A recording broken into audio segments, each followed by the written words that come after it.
Today I'm going to be showing you how to make this beautiful Starry Skies cool weather wrap. As you can see, I've got a couple of different crochet techniques happening here, some embellishments, and even a little subtle lace work that just finishes off the ends of this wrap perfectly.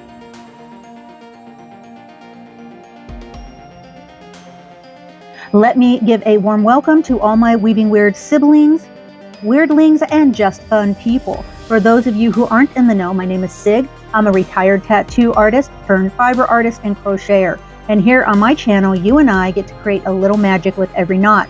So don't forget to hit the subscribe and like buttons. This doesn't cost you anything, but it does help me to provide you with weekly tutorials featuring original designs such as this one, classic patterns which are incorporated in this particular design, and lacy motifs, again incorporated in this particular design. It's kind of a 3-in-1 today. I'm always interested in your feedback, so feel free to leave your comments and questions below. First, I'd like to talk about the yarn and thread that I used in this project. So the first yarn that I used is basically a sock yarn. Now, I did actually design this project around the use of sock yarns because I love sock yarn, and sock yarn just isn't for socks. Basically, a sock yarn is very similar or pretty much comparable to a fingering weight yarn or a heavier lace weight yarn. And so for a lot of the sock yarn, the difference is the sock yarn might be a little softer, like you might see a merino wool used if it's called sock yarn. That doesn't mean other wools can't be used in a sock yarn, but this is a yarn that's typically specifically designed or determined to be used for socks because it's softer.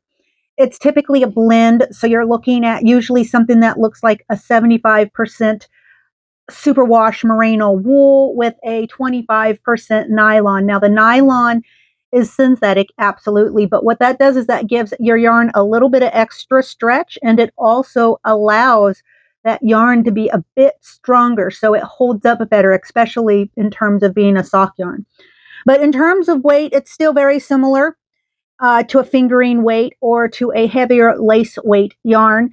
If you happen to be using a fine lace weight yarn, and that's what you're going to use instead of a sock yarn, then I would recommend that you just double up your yarn. So you would just basically take a strand from one of your skeins and add it to the strand of another one of your skeins, and just basically double up and work with the two strands together to create the same size, basically the same size and weight of a fingering weight or sock yarn, basically. Now, the yarns I'm working with is from Hedgehog Fibers. This is a company that makes hand-dyed yarn, and this particular yarn is a superwash merino sock yarn, 75% wool, 25% nylon.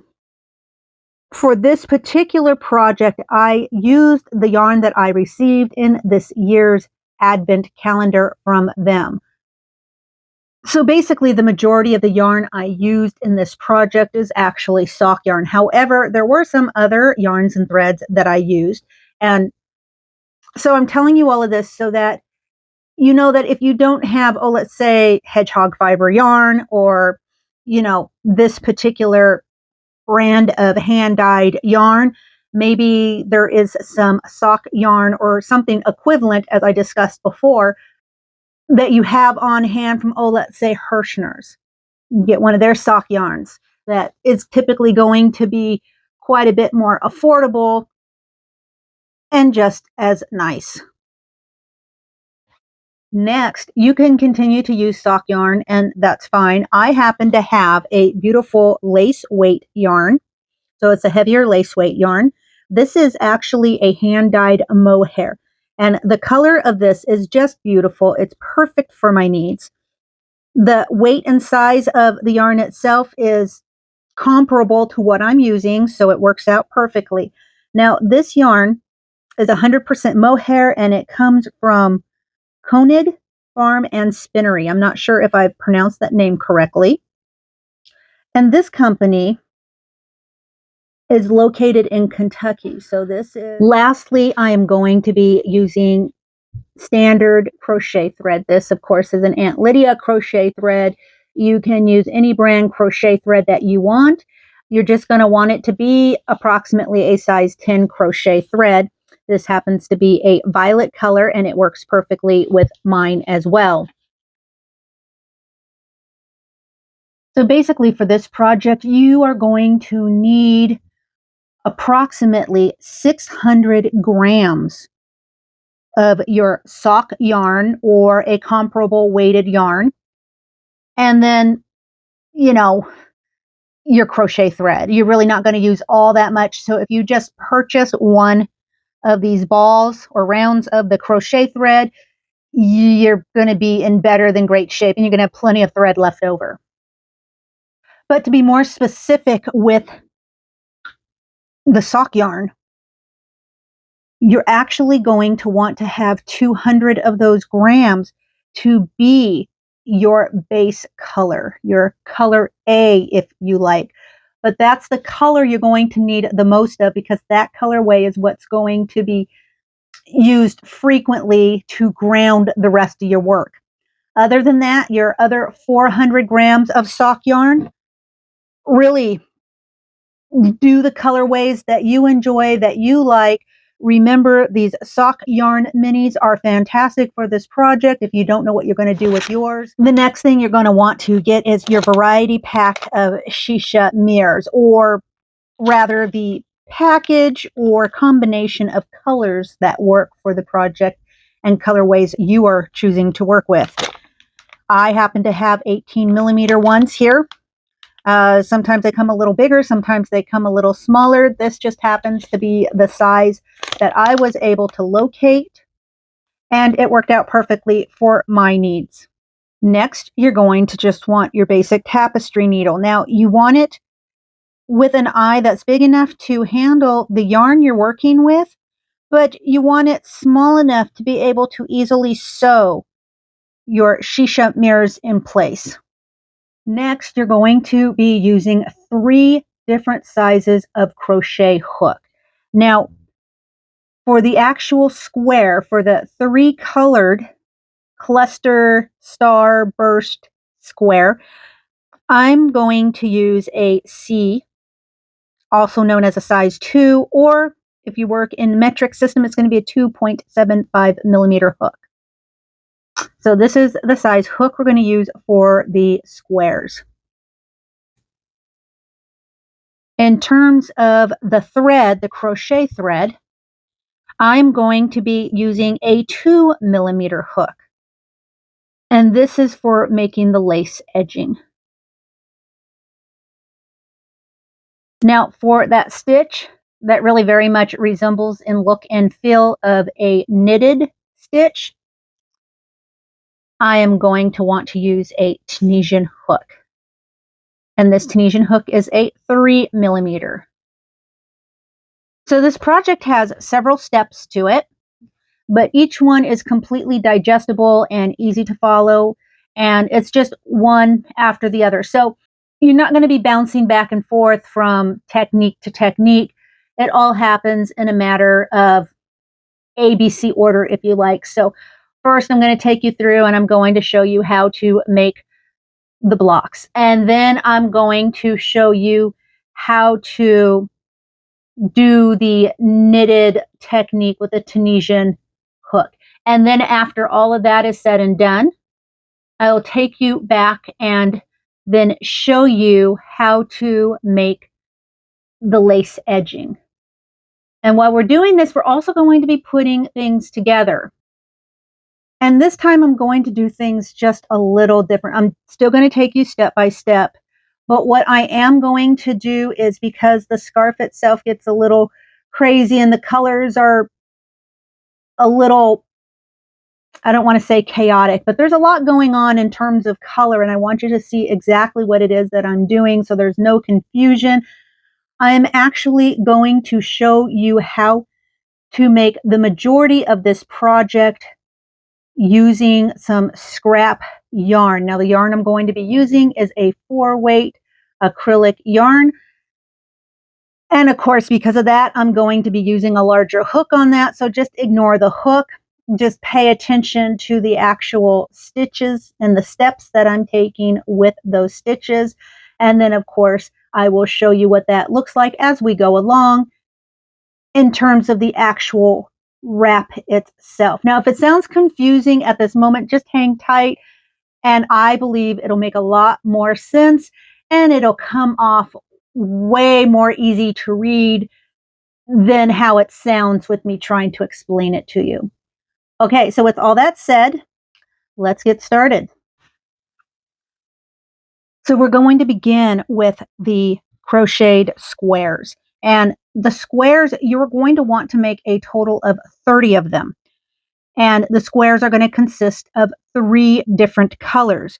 So as you can see, this right here is my base color, this speckled sort of dusky sky gray kind of evening colors in this particular yarn. And this is also my base color. So this is the color that I'm going to want to have at least 200 grams of. Now, throughout the making of this wrap, my base color or color A is never going to be a different color. It's always going to be that color. Base color and color A color are going to be the same color, but I'm going to use those terms interchangeably. So just giving you a little bit of a heads up. Then next, you're going to have your B colorway, and that will be this next color that you choose in your pattern. And then after that, your third colorway or color C is going to be the last of the colors. So that's how I'm going to explain it to you. Color A, color B, and color C.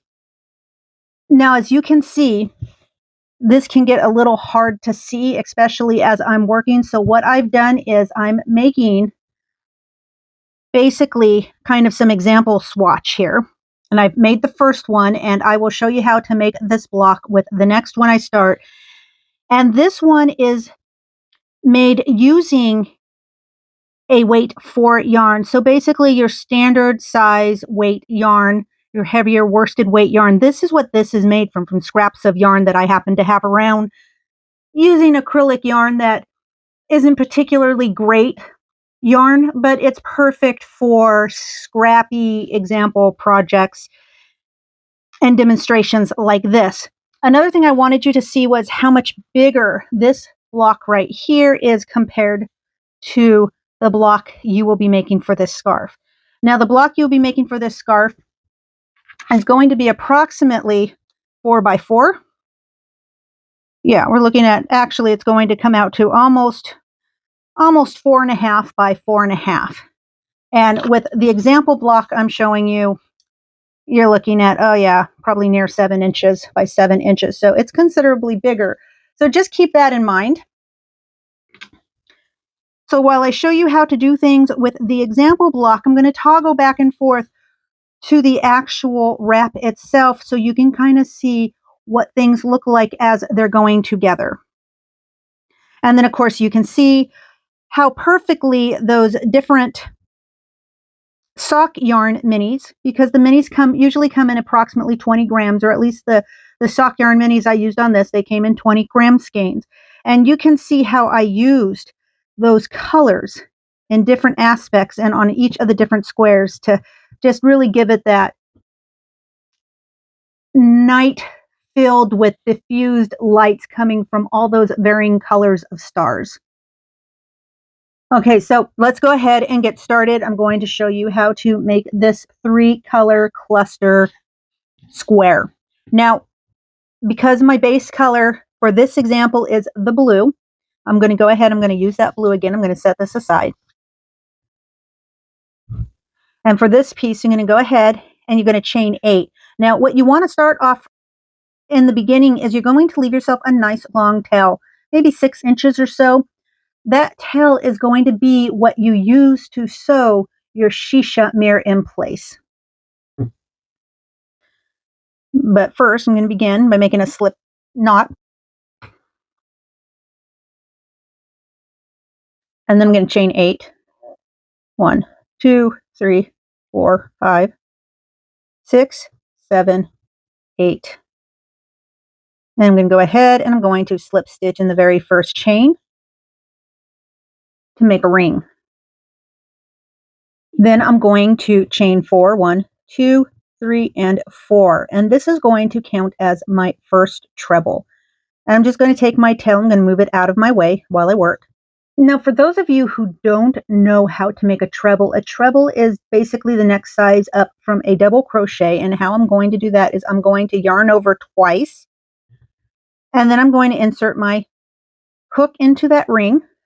And I'm going to yarn over again. I'm going to pull that through once, yarn over, pull it through twice, yarn over, and pull it through for the third time. And that is what a treble crochet looks like. Now I'm going to make 4 more of these trebles. 1, 2, 3,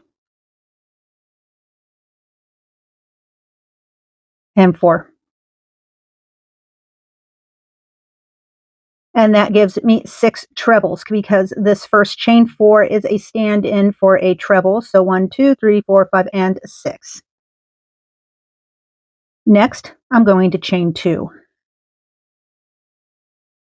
And then I'm going to make a treble crochet 6 times.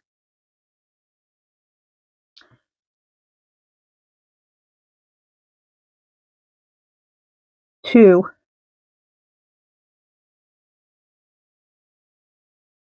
3, 4, 5,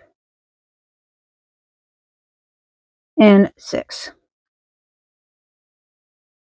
So now I'm going to repeat that last pattern we just did 2 more times. So I'm going to basically chain 2, and then I'm going to treble crochet 6. Then I'm going to chain 2 and treble crochet 6. And then I'm going to chain 2 and I'm going to join into the 4th chain of round 1. So let me go ahead and get those next 2 sets of patterns done, and then I'll meet you right back here when it's time to join.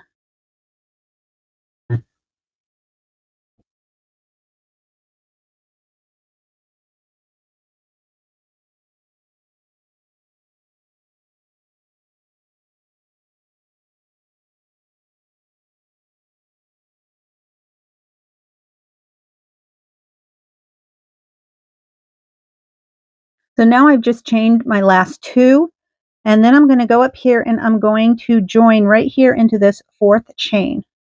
I'm going to join with a slip stitch. And then we're going to move on to round 2. Now round 2 is where I began making clusters. And for those of you who don't know how to make a cluster, I'll take it slow and so that you can see what I'm doing. Okay, so this first step I'm going to take for round 2 is I'm going to chain 4. 1, 2, 3, and 4. This is the part of the square where we make the cluster. And for those of you who don't know how to make a cluster, I'll show you. So remember, this 4 count right here of the chain is going to stand in for the first treble. And so basically, this is going to be a 6 treble cluster.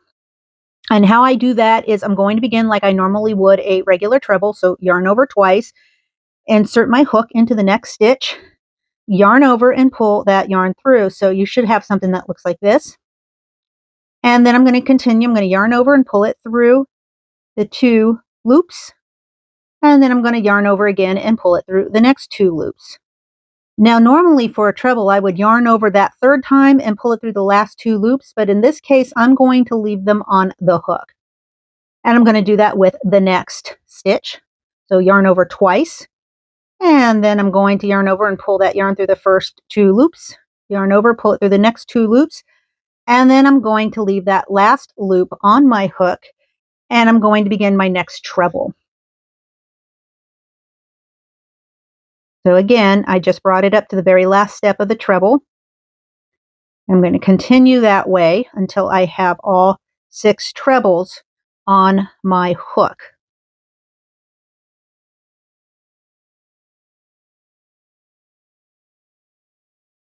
So that's 1, 2, 3, 4, 5, and 6. Next, I'm going to yarn over. I'm going to pull that yarn all the way through every single loop. And then I'm going to make a slip stitch, and that is my cluster. Next, I'm going to chain 5. 1, 2, 3, 4, and 5. Now, what I'm going to do is I'm going to come down here to this chain 2 space here on round 1. I'm going to go ahead and I'm going to slip stitch right into that space. And then I'm going to chain 5. 1, 2, 3, 4, and 5. So then I'm going to begin with my first treble in the cluster, second treble in the cluster, third treble in the cluster, fourth treble in the cluster,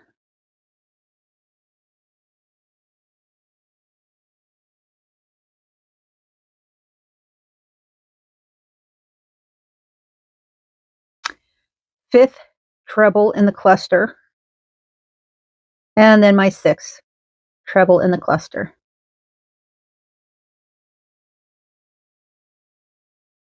Now this time we're going to have 7 loops on the hook. 1, 2, 3, 4, 5, 6, and 7 because we've got the loop from our chain 5. I'm going to yarn over. I'm going to pull that yarn all the way through all those loops, and then I'm going to make a slip stitch. I'm in chain 5. 1, 2, 3, 4, and 5. And then again, I'm going to slip stitch right here in this chain 2 space. And I'm going to chain 5. 1, 2, 3, 4, and 5. Next, I'm going to begin with my next 6 treble cluster.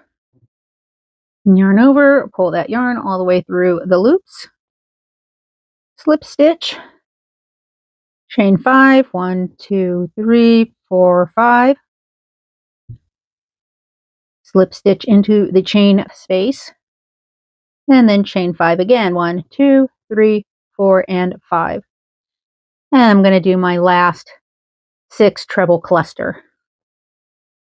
And of course, I'm going to chain 5. 1, 2, 3, 4, and 5. A slip stitch in this chain space. I'm going to chain 5 again. 1, 2, 3, 4, and 5. And I'm going to come up here to this slip stitch here at the top of my very first cluster that I made, and I'm going to go ahead, I'm going to slip stitch right into that stitch. Now, at this point, you might decide to fasten off, but because I'm going to be using this color A yarn again for round 4, I'm going to just basically leave it here without fastening it off. And so I'm simply just going to take my stitch marker and I'm going to put it right there so I don't lose my stitch and I don't use my yarn, because this is also where we're going to pick up again too. So we're just going to go ahead and put that to the side. Just basically going to save a step and keep us from having to weave in an additional end unnecessarily. And then what I'm going to do is I'm going to pick up color B. And for color B,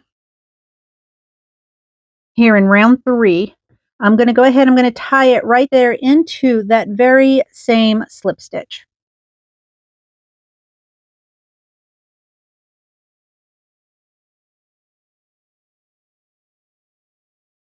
Just like that. And then I am going to treble crochet 3 into this chain space. So I've got my first treble, I'm getting started. Don't mind that little extra end. I like to work my loose ends in as I go along so I don't have to weave any more than I need to at the end of the block. And I'm going to make my first treble and then my second treble and then my third treble.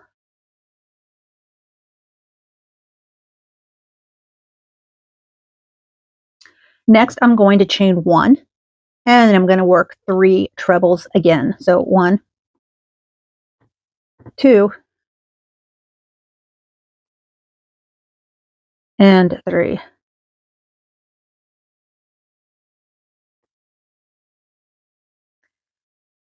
Then I'm going to chain 2, 1 and 2, and I'm going to work 3 trebles again right here in the same chain space here from round 1. So I'm going to have 1,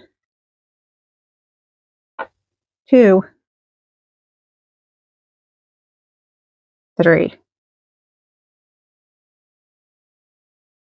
And then I'm going to chain 1, and then I'm going to treble 3 more times. So 1, 2, and 3.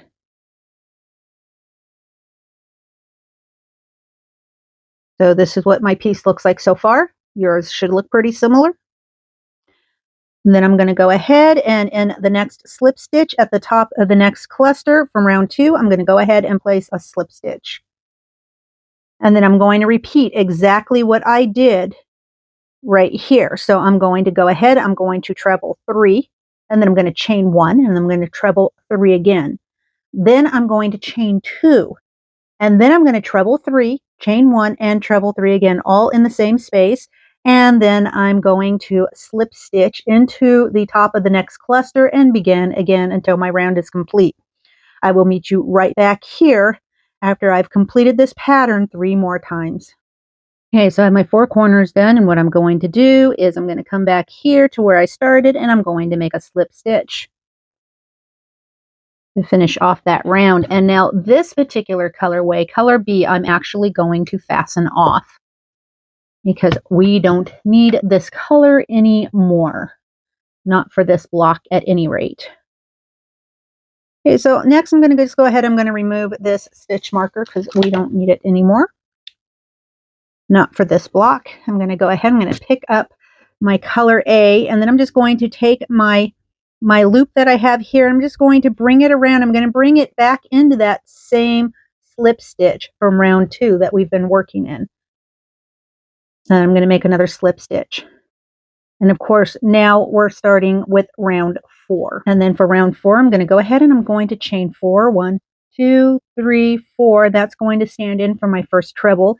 And then I'm going to treble 5 more times into the same stitch. So 1, 2,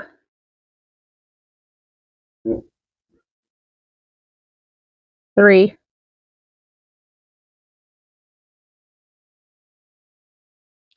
4, and 5. That gives me 6 trebles. Now the next thing I'm going to do is I'm going to begin another set of 6 trebles, but I'm going to start them over here in this corner stitch, right here in this chain 2 space. So what I'm going to do is I'm going to begin making my 6 trebles.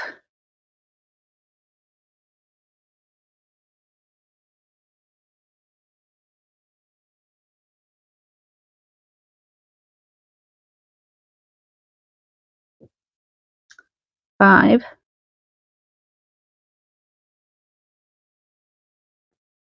and 6.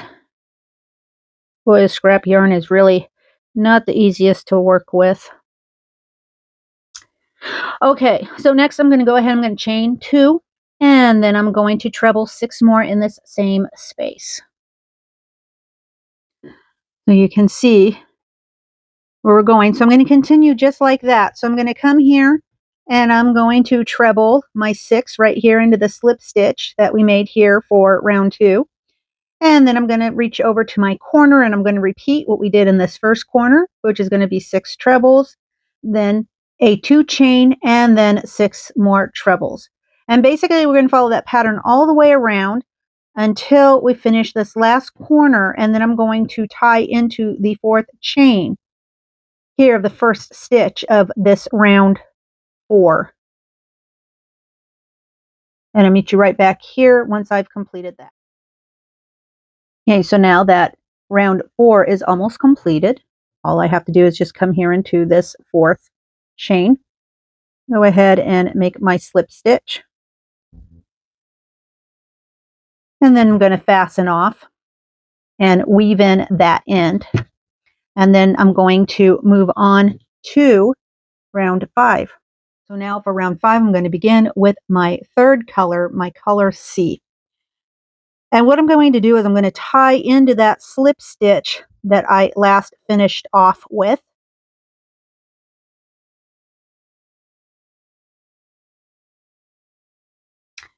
I'm going to go ahead, I'm going to make a slip stitch, just tie that in there. And then I'm going to go and I am going to place a single crochet in that stitch. That same stitch. And then I'm going to single crochet in each of the next 5 stitches. So 1, 2, 3, 4,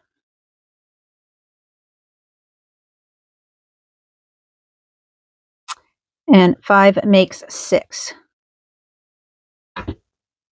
Now in this next stitch, what I'm going to do is I'm going to double crochet, but I'm going to double crochet into this chain 1 space here on round 3. I'm going to go ahead, I'm going to double crochet right there into that stitch right there.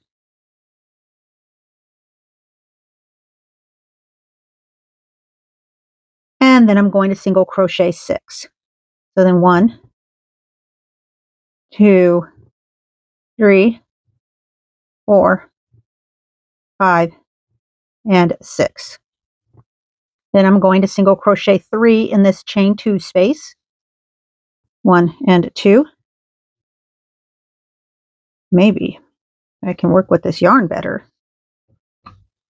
And then my 3rd single crochet into that stitch, that space, and then I'm going to single crochet 6 again. So 1, 2, 3, 4, 5, and 6. Again, I'm going to double crochet into this chain 1 space here right below this next stitch in round 3. And I'm going to single crochet 6 again. 1. So I think you can see how the pattern is working out. So each treble is getting a single crochet, and then each space over a chain 1 space right here at the corners is going to get a double crochet right into that 3rd round. And then when we get to the corner into that chain 2 space, you're going to place 3 single crochets into that space. Basically, that's the pattern all the way around.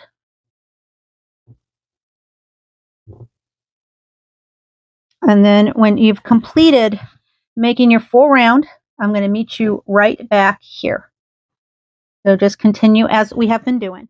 So once you've made it all the way around, you can kind of see what your piece should look like so far. And now we're going to move on to round 6. Now for round 6, we're still going to continue to use this color 3, or color C rather, this 3rd color. I'm going to go ahead and I am going to chain 3, and that's going to stand in for my very first double crochet.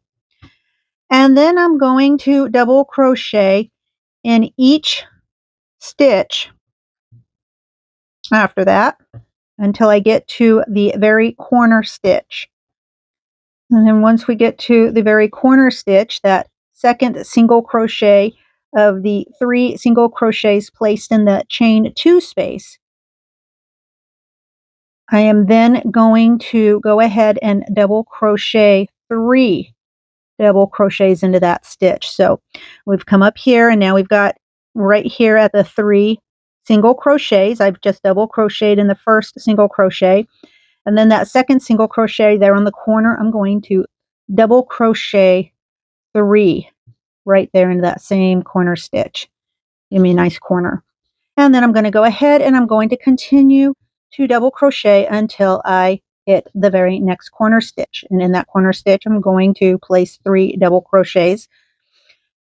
And then I'm going to continue to just place a single double crochet in each stitch after that. And I'm going to continue that pattern all the way around. So each of the 4 corners are going to have 3 double crochets in them.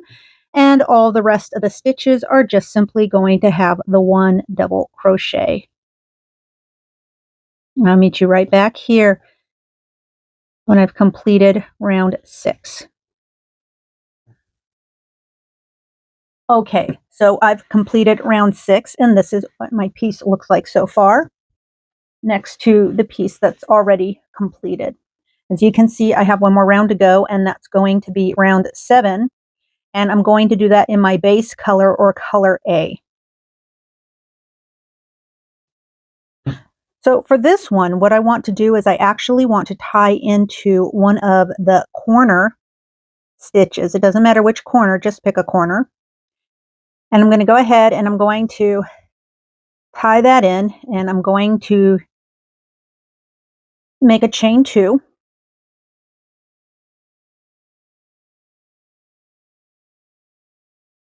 Oh, this yarn. Anyways, so I've got my chain 2, and that's going to act as my first half double crochet. And then I'm going to make another half double crochet in that same stitch, and then 1 more half double crochet in that same stitch. Next, I'm going to half double crochet in each of the stitches all the way across until I get to the next corner stitch, and at which time I am going to go ahead and I'm going to half double crochet 3 times in the same stitch, basically making that corner. I'm going to follow that same process all the way around, and then when I get right back here to where I started, I will explain to you what needs to be done next. So I'm going to go ahead and simply begin to half double crochet, and I will meet you right back here in just a moment. So now that I've got my 7th round completed, I'm going to simply tie in, or join rather, and then I'm going to cut a long enough tail to sew my 2 squares together.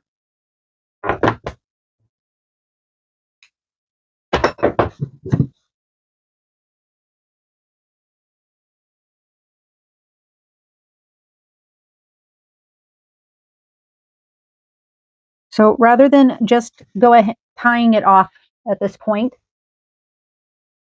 I'm going to just skip that step because I'm using my base color anyways, especially since you've got so many squares to sew together. So it's basically going to be 15 squares on each side. You're going to have 3 rows of 5. Now, for the purposes of this demonstration, I'm only doing the 2 squares, but that's all I need to do in order to show you the process of making this. So what I'm going to do is I'm going to line up my corner to my corner. And basically,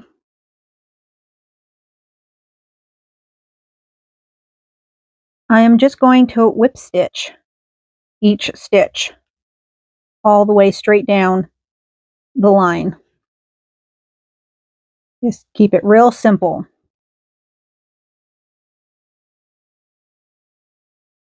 As this wrap already has so much going on, things like stitching, you want to just keep simple, because the exciting part is in the color and the Fushia mirrors.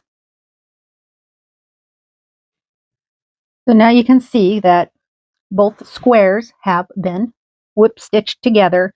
Now, for the sake of demonstration, I'm going to pretend like I have all my 15 squares, that I have my 3 rows of 5 squares all sewn together in one big rectangular piece.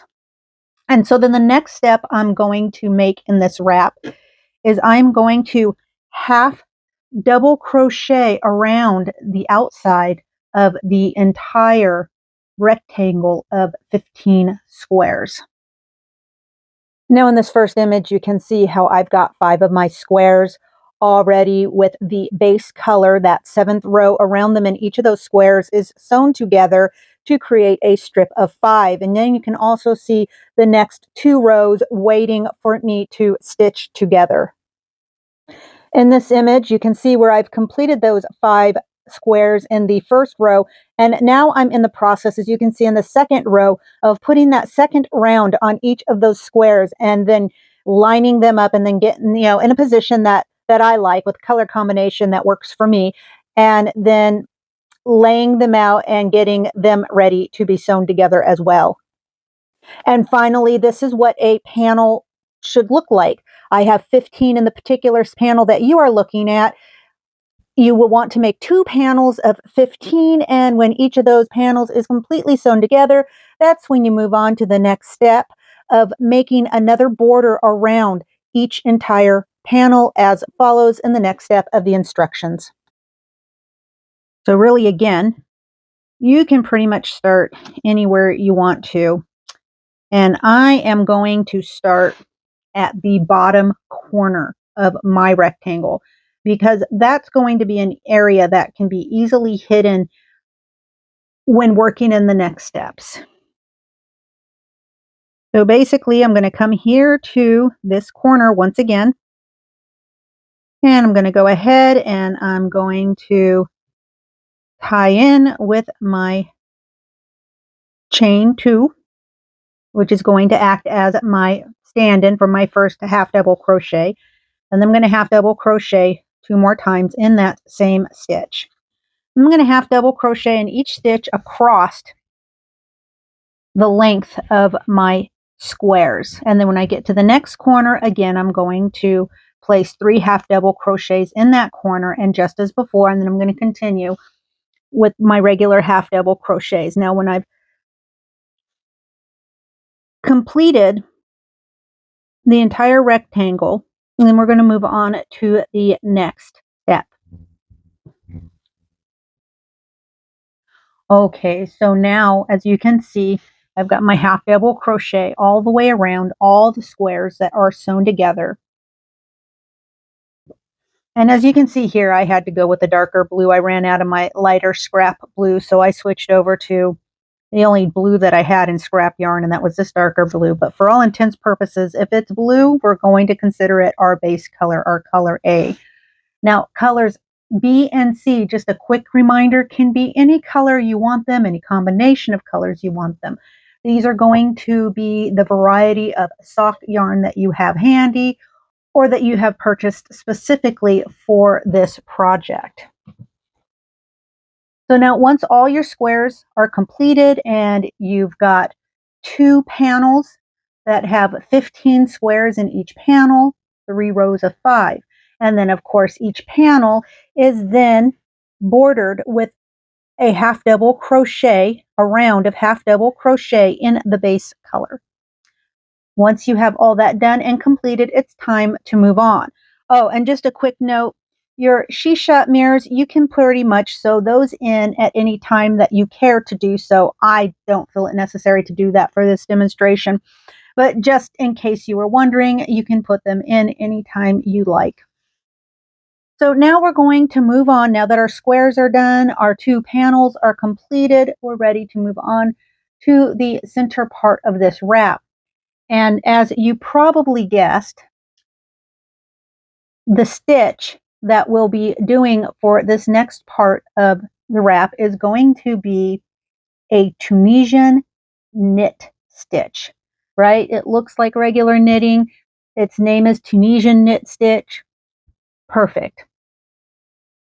Now, in terms of the Tunisian knit stitch, you can use any color you want to. However you want it, whatever combination of colors you want. If there's only like one color you want to say, that's, let's say, a beautiful jeweled heather colorway, absolutely do just that if that's what you want.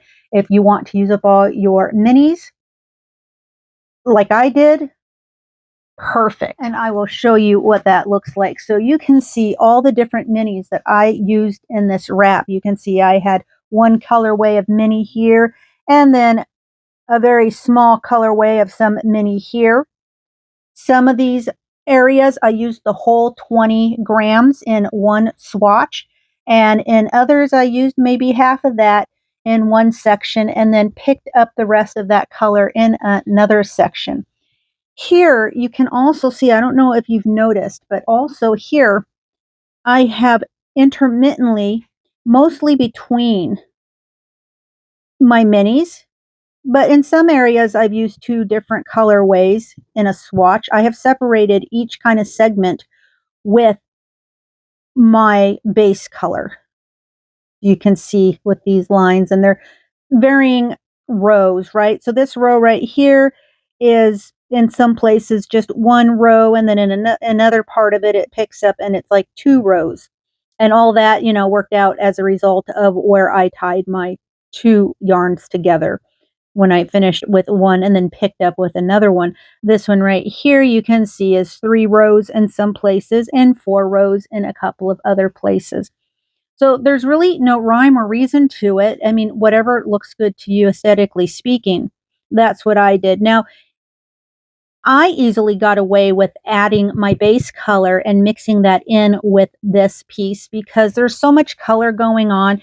And while all the colors are fairly complementary and blend with each other just by virtue of them being sock yarns that have speckles and striping in them, and I pretty much got all these sock yarns from the same company who use the same dyes, so there wasn't a problem with color lots, and so the colors translate really well across the length of this wrap. You can also see too that in various spots of this wrap, I also added some shisha mirrors. And you can really place those wherever you like. If you don't want them there, don't worry about it. If you want them there, worry about it. It's entirely up to you and how you would like to present and make your wrap. Okay, so moving on to the Tunisian knit stitch. Basically, I'm going to go ahead and I'm going to tie this in like I might any other stitch, right? But I'm going to come here and again, I'm going to go and I'm going to tie right into that corner stitch.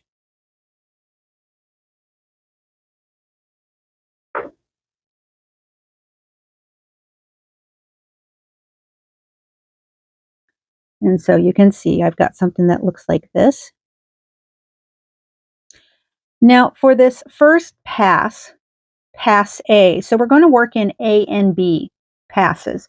So A is a pass where I'm going to go from right to left, and then B is where I'm going to finish up that row by bringing my yarn back from left to right. And for those of you who aren't too familiar with Tunisian crochet, you'll see exactly what I'm talking about. So I'm going to begin, I'm tied in. And then what I'm going to do is I'm going to use my hook and I'm going to insert it into the next stitch. And I'm going to yarn over, I'm going to pull that yarn through. So now I have the next loop on my hook. And then I'm going to take my hook, I'm going to insert it into the next stitch. Yarn over, I'm going to pull that through. I'm going to continue just like that. Insert my hook into the next stitch, yarn over, and I'm going to pull that through. And I'm going to continue that until I have a loop for each stitch on my hook. So basically this is the foundation stitches for the next part of this wrap. Okay, so now you see I have a loop on my hook for each stitch. And so basically what I've done now is I've completed the first half of row 1. So this first half basically is going to be my A step. And then I'm going to bring it back, basically my B step, in order to create my first row. And this first row is also going to be what would be considered a foundation row. So basically what I'm going to do is I'm going to yarn over and I'm going to pull that yarn through that first vertical loop.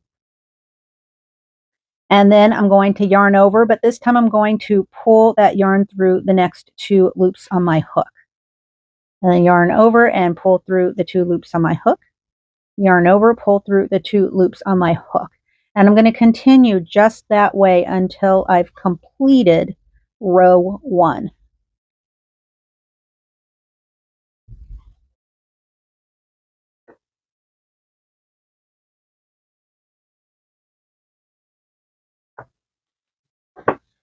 So foundation row is completed.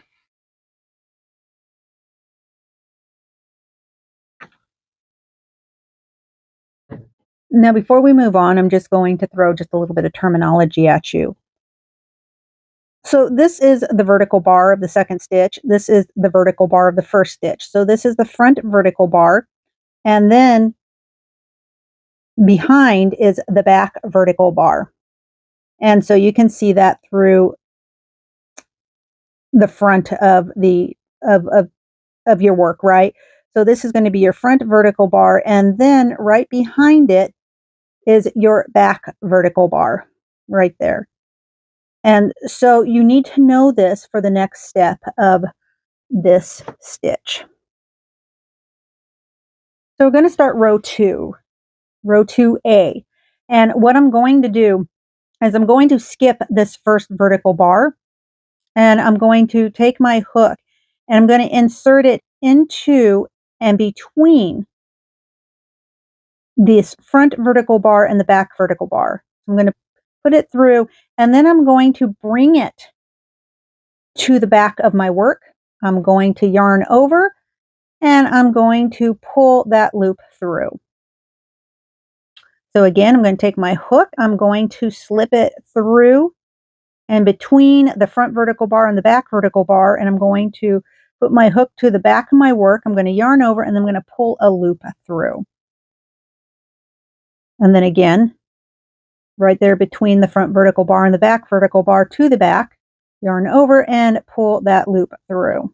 I'm going to continue just like that all the way down.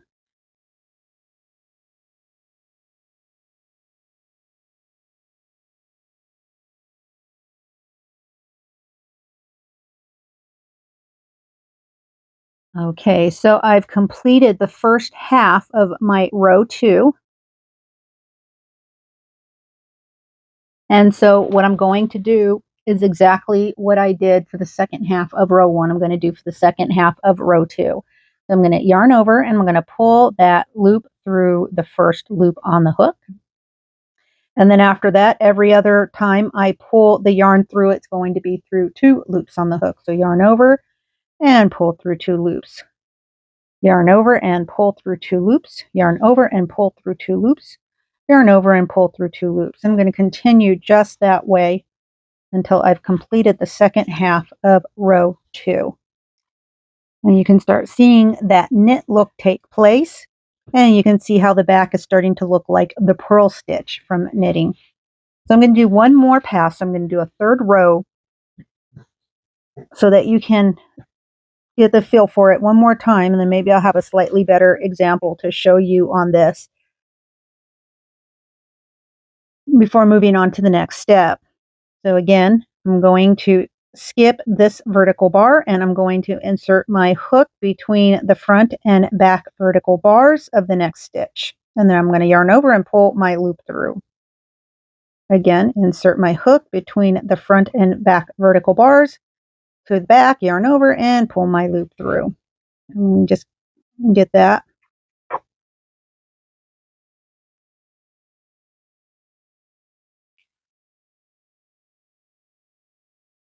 Well, now you can see you have this great knit stitch.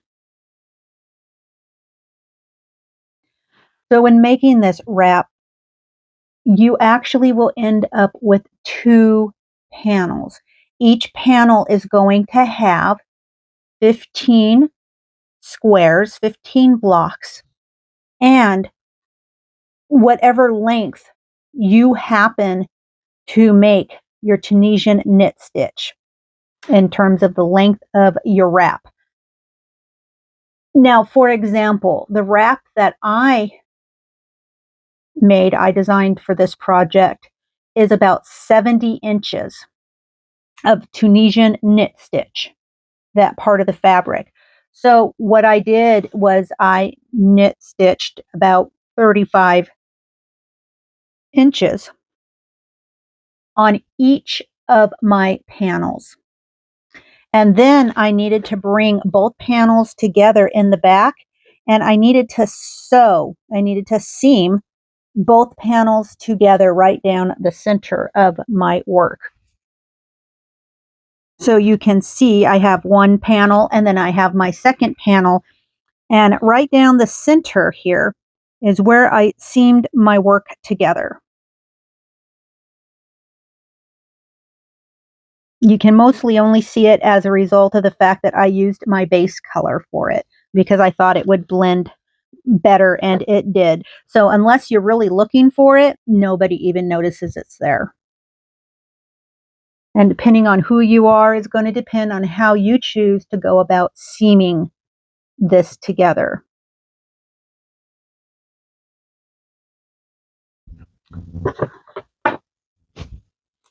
So, and then once you've seamed it together, you have got your length of wrap. So my Tunisian knitted stitch is about 70 inches plus the length, or rather, yeah, the length of my 3 squares together. So that's probably going to be about, what, another additional 15 inches on each side. So we're looking at like another 30 inches. So that gives my wrap, oh, we're moving up to probably, when all is said and done, about 100 inches. So that fits me just fine, depending on your frame or the body frame of the person you are making this for. You can easily adjust that length. You can make the actual center part of this piece longer or shorter. It's entirely up to you and what measurements you are working with. So the next thing I'm going to do is I am simply going to make believe that I have seamed this part of my work to another panel. And then we're going to move on to the next step. I've bound this off, and for all intents and purposes, as I said before, we're going to pretend like I have the whole length going on. And we have both panels and everything seamed right down the center together. And now we're going to go ahead and do a single crochet in each stitch around the entire length of your rectangular swatch.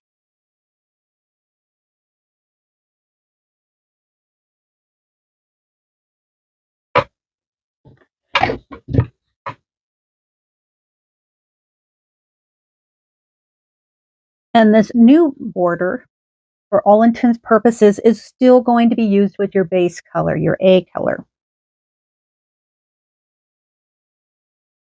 So basically, in just each row of your Tunisian knit stitch, you're going to place a single crochet.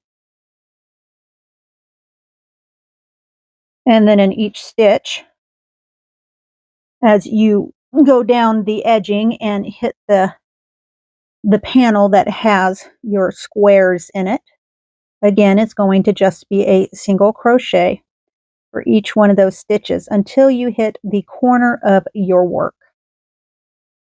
And then when you get to that corner stitch, you're going to go ahead and put 3 single crochets right into the corner. And then you're going to continue with a single crochet in each stitch until you hit the next corner. And then, of course, as before, this is going to have 4 corners. And so in each corner, you're going to place 3 single crochets, and every other stitch or row, when you're dealing with the Tunisian knit part of your work, will take a single crochet.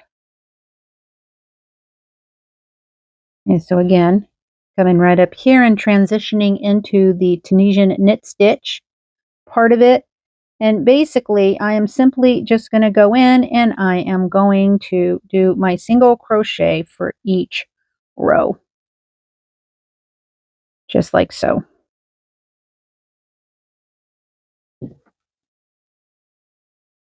And then after I've done a single crochet around the entire swatch of my wrap, I am going to do my last color around the edging.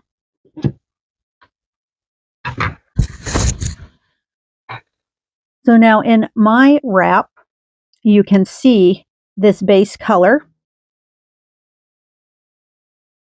And right here is that single crochet going all the way around. And then what I did was the next step, and that's what I'm going to show you right now, is where I used that mohair.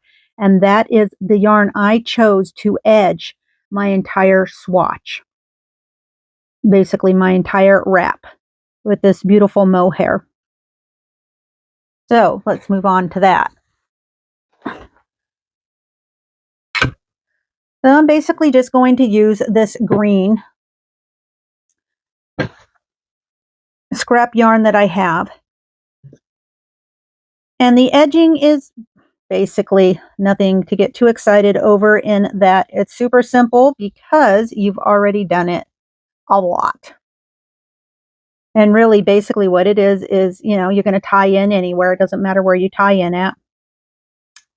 And then you're simply going to chain 2, and then you're going to half double crochet each of those single crochets you just completed. And then your 4 corners, in each of those corners, you're going to place 3 half double crochets in each of those corners. And then when you've finished that, when you've completed your round of half double crochets, this is a good time for you to go ahead and weave in any ends you might have. Sew in any of the shisha mirrors that you want to sew in and haven't quite done yet.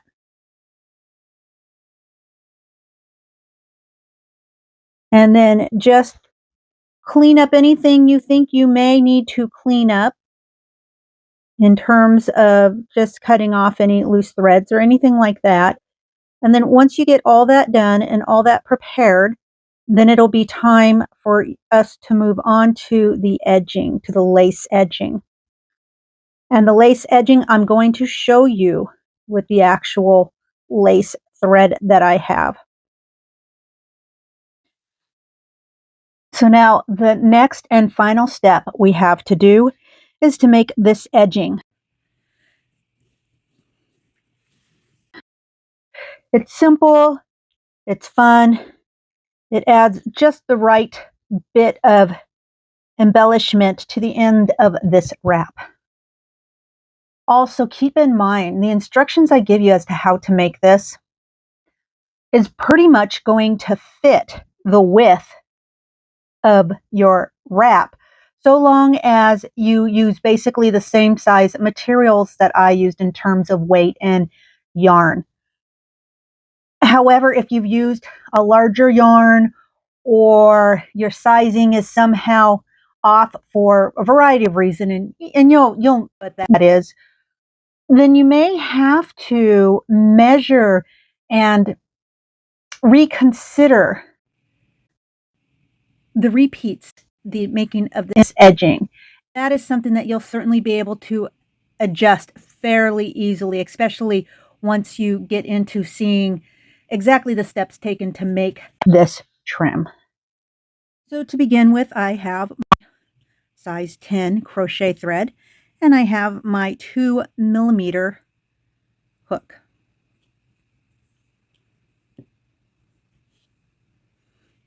And the first thing I'm going to do is I'm going to go ahead and I'm going to chain 20. So first I'm going to make my slip knot.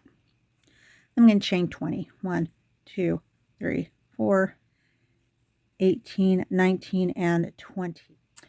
Next thing I'm going to do is I am going to make 4 double crochets in the 4th chain from my hook. So right in this chain right here, I'm going to place 4 double crochets. So 1, 2, 3, and 4.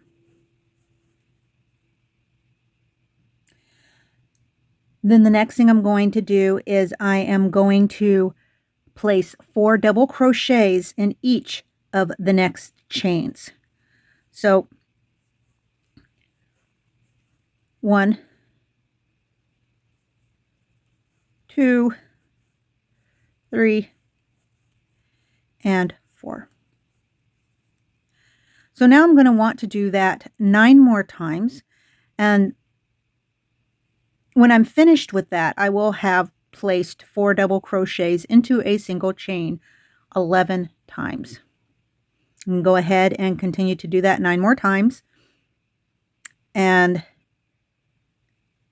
then when I've finished that, I will tell you the next thing to do. So one more time in the next chain. 1, 2, 3, and 4.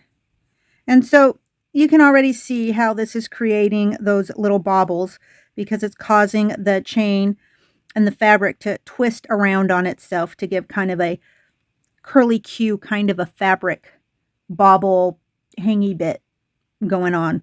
I know I didn't explain that well, did I? I didn't describe it well, but it's a fun look at any rate. So 8 more times I need to do this. So now that I've completed all 11 4 double crochets, I should have 6 chains left. So then what I'm going to do next is I'm going to go ahead and I'm going to chain 3, 1, 2, and 3. And then I'm going to slip stitch in the same chain that I did my last double crochet in. Then I'm going to slip stitch in the next chain. So now you're going to see 5 chains left, and this is where we are at. So now the next thing I'm going to do is I'm going to show you the pattern to follow, and you're going to repeat this pattern 24 times. And then after I've completed my 24, so I'll show it to you once, and then I'll leave you to it. And when I've completed doing this pattern 24 more times, I will come back and show you the next step in this process. So to get back to where we were at, you should have 5 chains left. You just completed your last slip stitch. And the next thing you are going to want to do is to chain 25. So 1, 2, 3, 4, 23, 24, and 25. So now the next thing you want to do is you want to start with your 4 double crochets. So in the 4th chain from your hook, you're going to place 4 double crochets into that chain.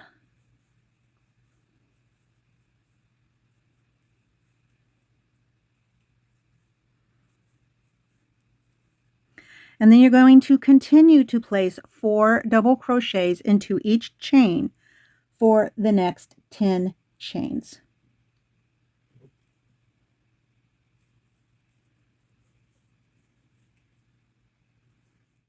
Okay, so now that I've completed all my 4 double crochets, I should be seeing 11 chains between my last motif and my new motif.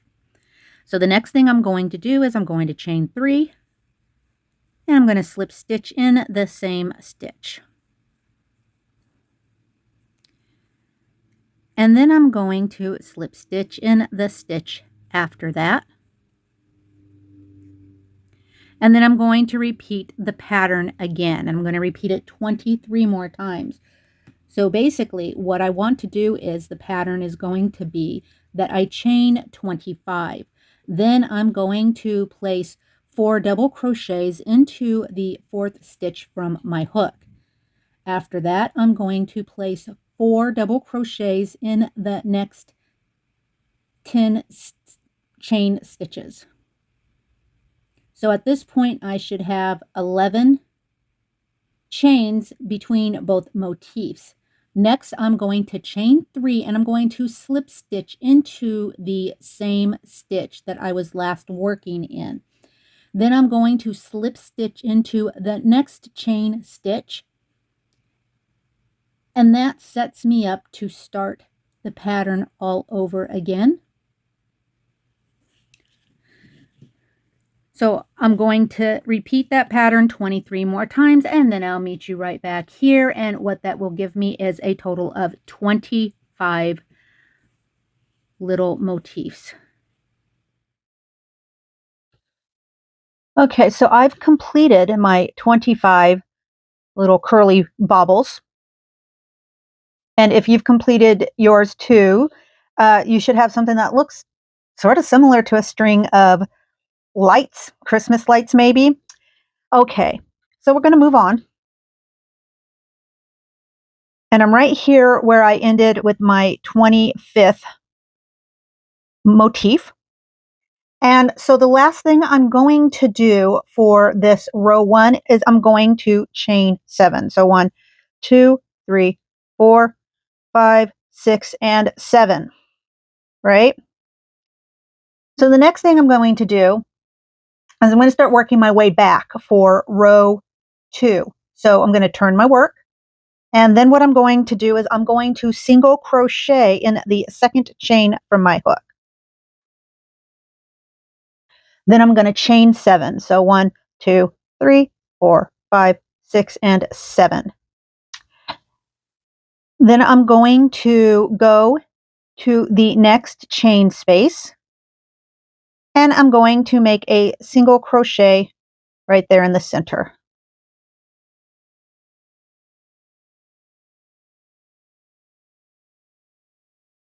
And then I'm going to chain 7 again. 5, 6, and 7.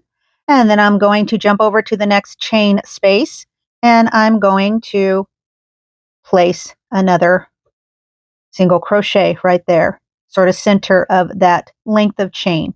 I'm going to continue doing that all the way to the end of this row, and that will be the completion of row 2. Okay, so now that I've completed row 2, or rather I will be completing it right now.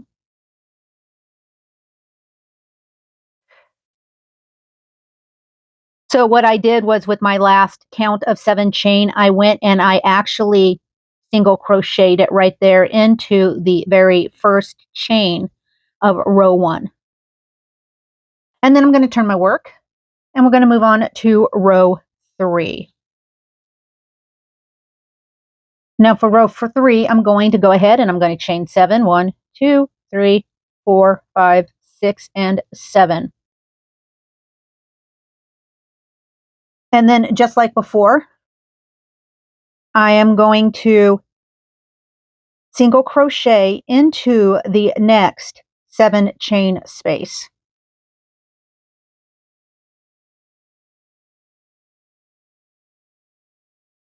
And then again, I'm going to chain 7. 1, 2, 3, 4, 5, 6, and 7. And then single crochet into the next 7 chain space. I'm going to continue that all the way to the end of row 3. And then we get to the end of row 3. I'm going to do something a little different. So I'm going to meet you right over there before showing you exactly what it is that I'm going to do. Okay, so I've almost completed row 3. You can see here. And so the next thing I'm going to do is I'm going to go ahead and I'm going to chain 3. 1, 2, 3. And then I'm going to place a treble right here into this last stitch.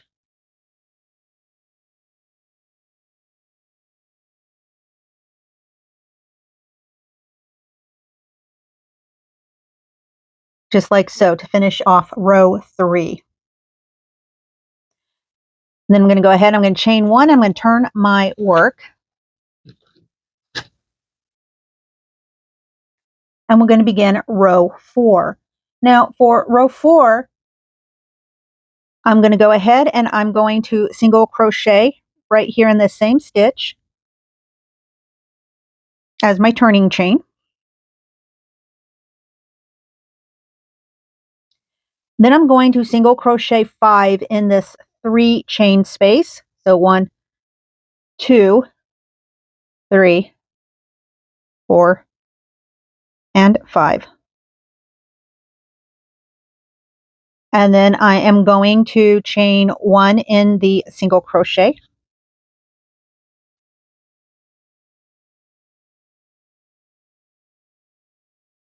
And then in the next 7 chain space, I'm going to single crochet 7. And then I'm going to single crochet 1 over the single crochet, and then I'm going to single crochet 7 in the next 7 chain space. I'm going to continue doing that for the completion of row 4. So basically at this point, each stitch gets a single crochet. So 2, 3, 4, 5, 6, and 7. And then a single crochet over the single crochet over the next stitch. And then I'm going to put 7 single crochets in the next 7 chain space, so on and so forth. I will meet you right back here when I've completed row 4. So now that I'm at the end of row 4, I'm going to go ahead and I'm going to chain 4. 1, 2, 3, and 4. And then I'm going to turn my work.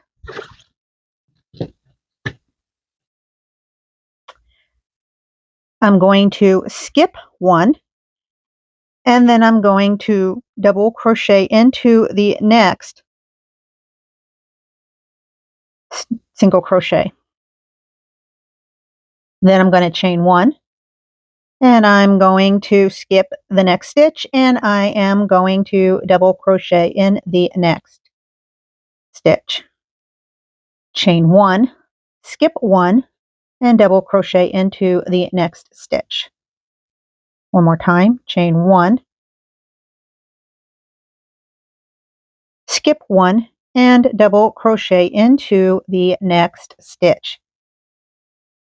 So I'm going to continue that pattern of chaining 1 and then skip 1 and then a double crochet until I've completed row 5.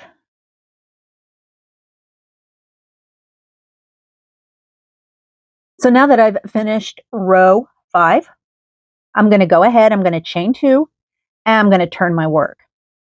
And in each stitch and in each space, what I'm going to do is I'm going to go ahead and I am going to make a half double crochet. So all the way across in every stitch and in every one chain space, I am going to make a half double crochet. And then when I have finished this row, I am going to fasten off, but I am going to leave myself a tail long enough for sewing this edging onto the edging of my wrap. So I'll see you right back here in just a moment to show you how I sew the edging on. Okay, so I'm at the end of row 6, my final row, and I'm going to go ahead and I'm going to give myself a nice long tail because this is what I'm going to use for sewing. So basically, I would say a good rule of thumb is 2.5 times the length of the stretch of material I'm going to sew across. Seems to be about the right amount.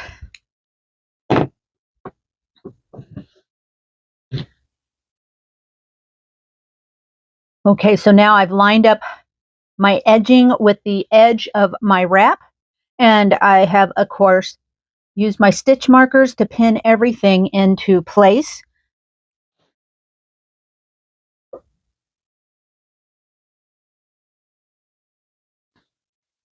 And then now I'm going to begin to sew. And again, this is just a simple whip stitch. I begin to sew, and what I'm doing is I am going to bring my needle through the back bar. So you can see the front bar or the front loop, however you want to call it.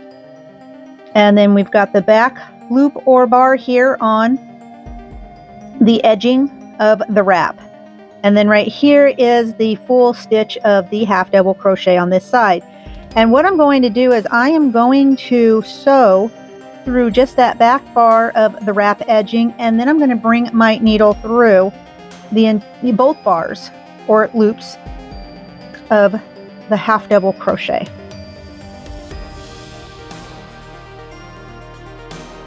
And I'm just going to whip stitch it just like that. Now I'm not going to pay too much attention to the stitches themselves actually lining up. What I'm going to do is pay attention to the length of edging work matching up with its corresponding length along the edge part of the fabric.